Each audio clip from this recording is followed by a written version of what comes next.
Ketemu lagi di episode 41. Ini spesialnya lagi gue ngundang director lainnya di non-profit gue, Votes Indonesia ya. Dan dia ngurusin IT-nya kita.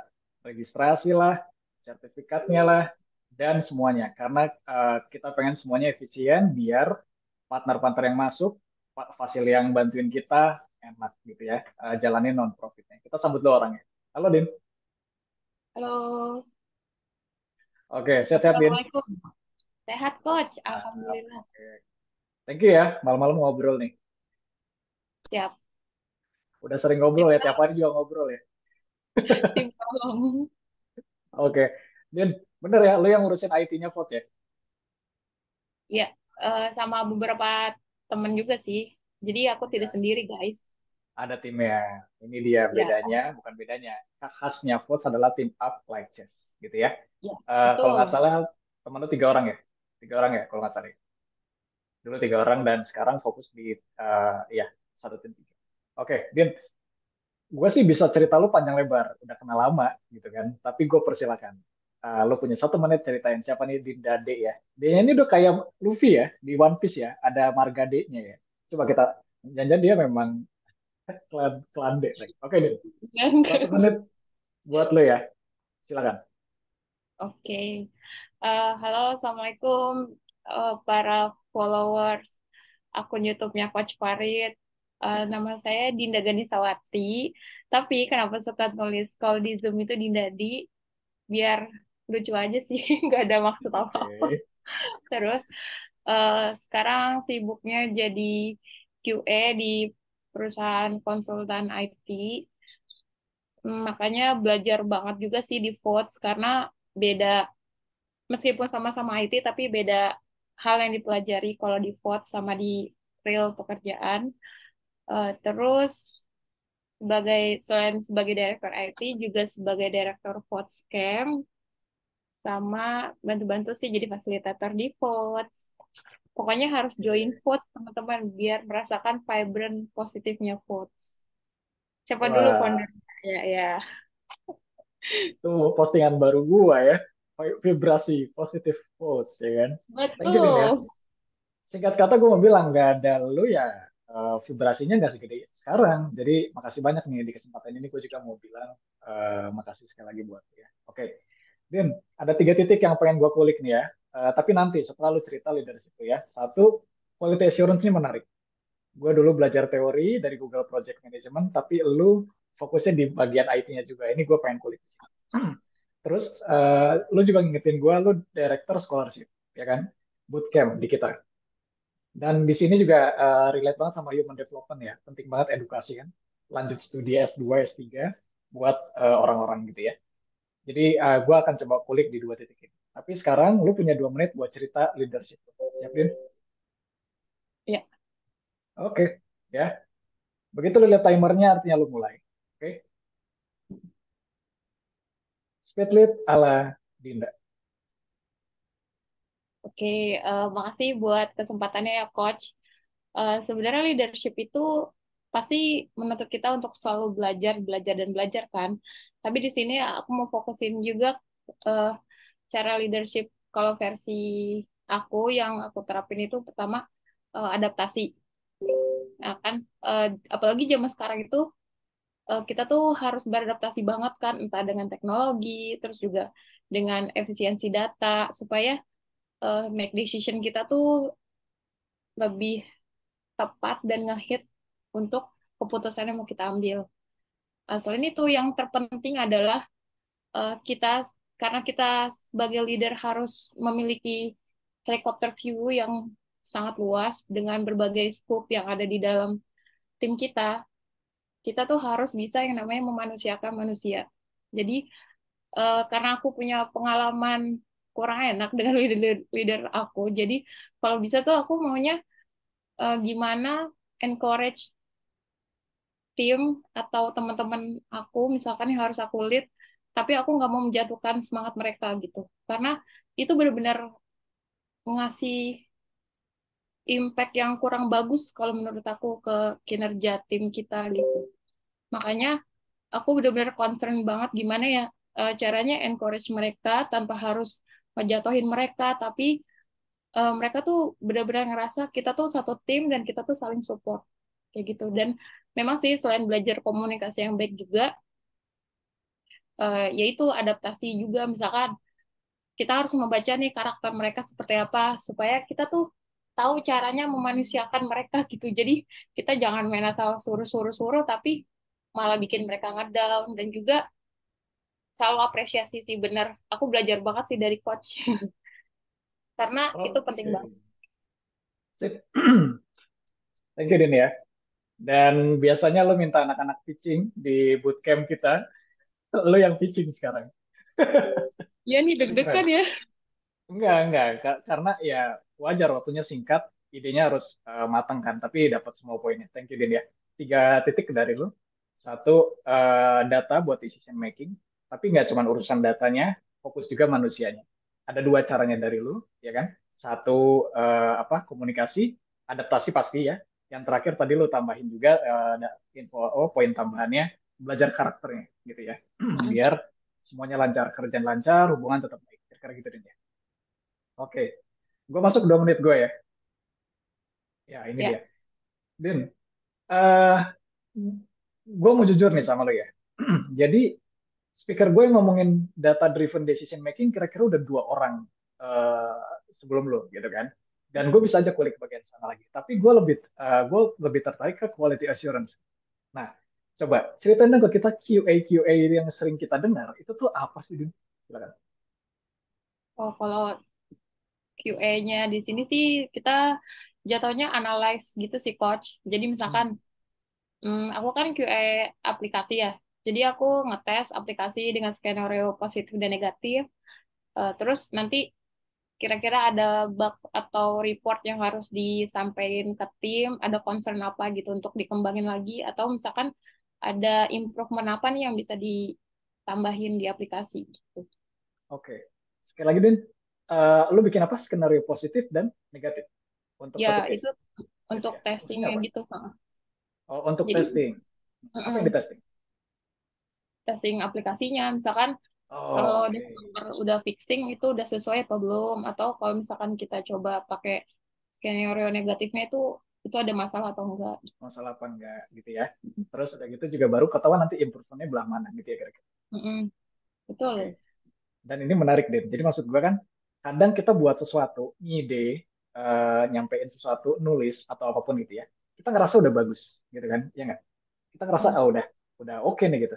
Tapi itu kan di mata kita, ya nggak? Ini beda ceritanya kalau di mata orang. Makanya lu tuh bilang tadi insight-nya adalah kalau ibaratnya jadi leader gitu ya, buat keputusan tuh kayak nggak bisa langsung satu keputusan bisa dia sangka cocok buat semua nggak gitu ya Din ya. Makanya perlu public hearing, perlu ngedengerin biar ini gue matiin dulu, biar si followernya atau teammate itu paham oh bahwa keputusan ini udah diuji coba gitu ya. Makanya biasanya suka ada masa uji coba aturan atau kebijakan dan yang lainnya. Ini gue jadi relate gitu. Quality assurance ini jadi bagus gitu ya. Nah, sekarang selanjutnya nih, ya kan? Gue mau nanya nih, Din.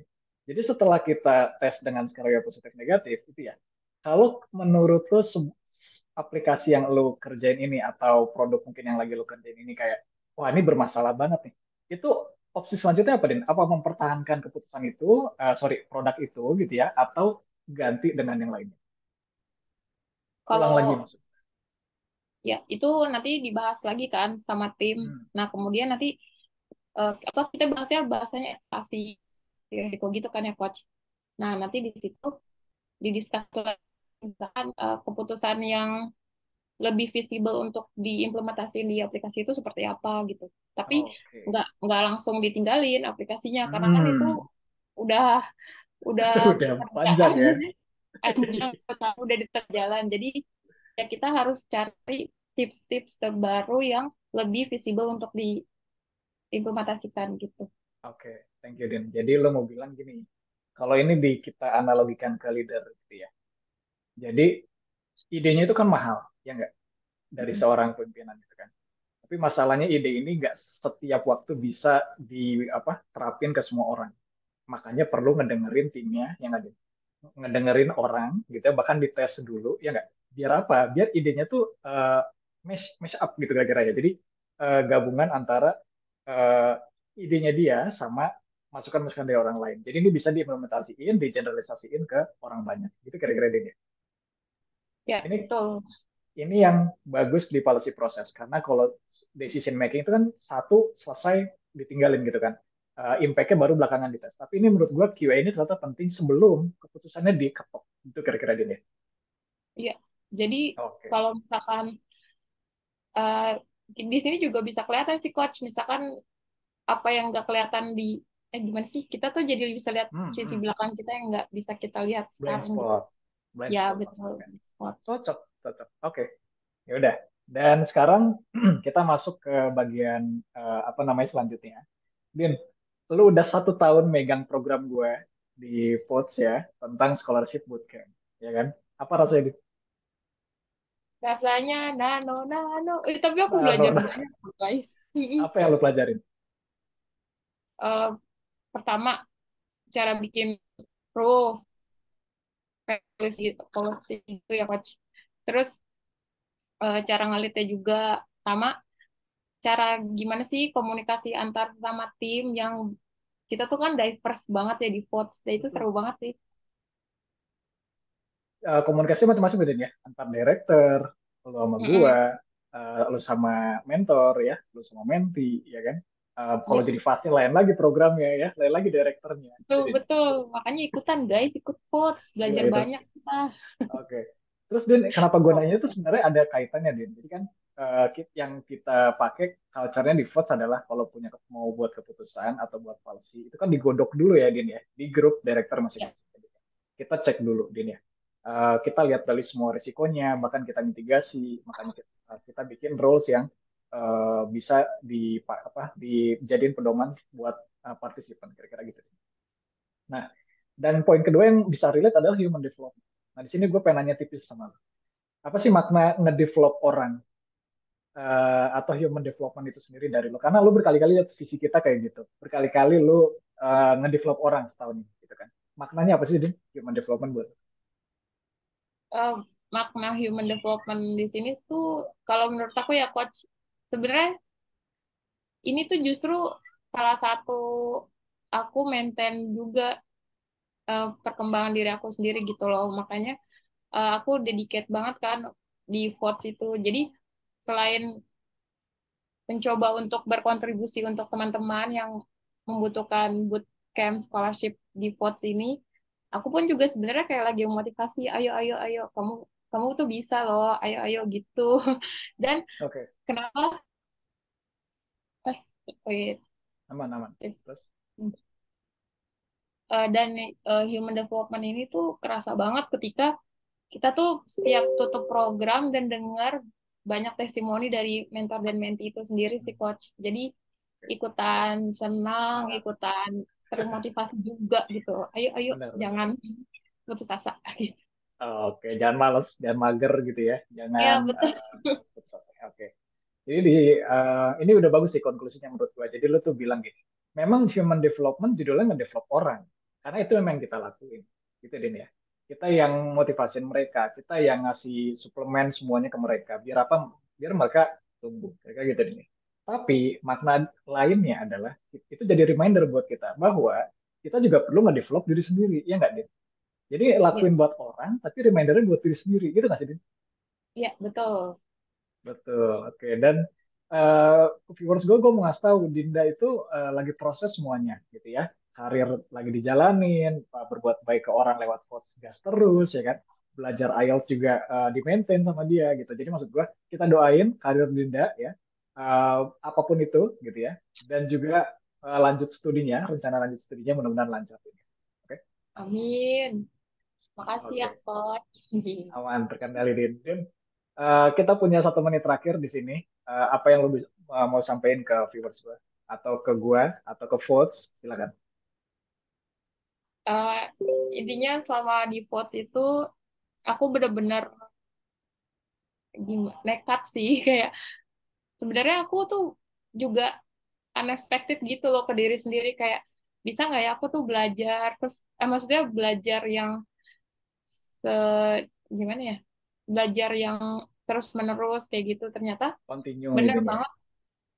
Kayak ternyata tuh bener banget kalau misalkan kita kamu support system, terutama ya lingkungan belajar yang positif banget kayak di VOTS, dan semenjak masuk VOTS itu kan kenal banyak teman-teman Orang. fasilitator, Hmm. mentor dan mentee itu yang benar-benar punya semangat belajarnya tuh hebat banget, dan itu tuh nular juga ke aku. Makanya ketika kita join di komunitas ataupun ketemu kesempatan, coba aja dulu gitu, nggak usah, Oke, sip. maksudnya kalau selama itu visible ya coba aja gitu, jangan terlalu Yes. banyak mikir-mikir-mikir tapi ujung-ujungnya kita nggak ngelakuin apa-apa. Itu sih yang selama Oke. di quotes aku dapat banget, jadi Thank you, Din tetap ya. berusaha ya kita semua. Wis, mantap. Oke, 2 poin tentang learning dari seorang Dinda. Continuous learning, gitu ya. Yang kedua, learning by doing, gitu ya. Jadi terus belajar dan lakuinnya, belajarnya dari apa? Langsung praktek. Jadi itu yang pengalamannya lebih kerasa, gitu, kira-kira. Oke, Hmm. Din, makasih waktunya ya. Sabtu malam di sana, malam mingguan. Apa namanya, sekali lagi di sini juga sekali lagi gue mau bilang di kesempatan ini makasih udah ngurusin votes.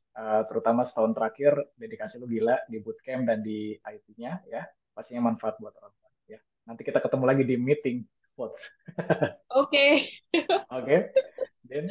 Terima Thank you kasih. ya, Din ya. Sama-sama, Din. Oke, viewers gue, sekian dulu episode 41 bareng Din ya. See you guys.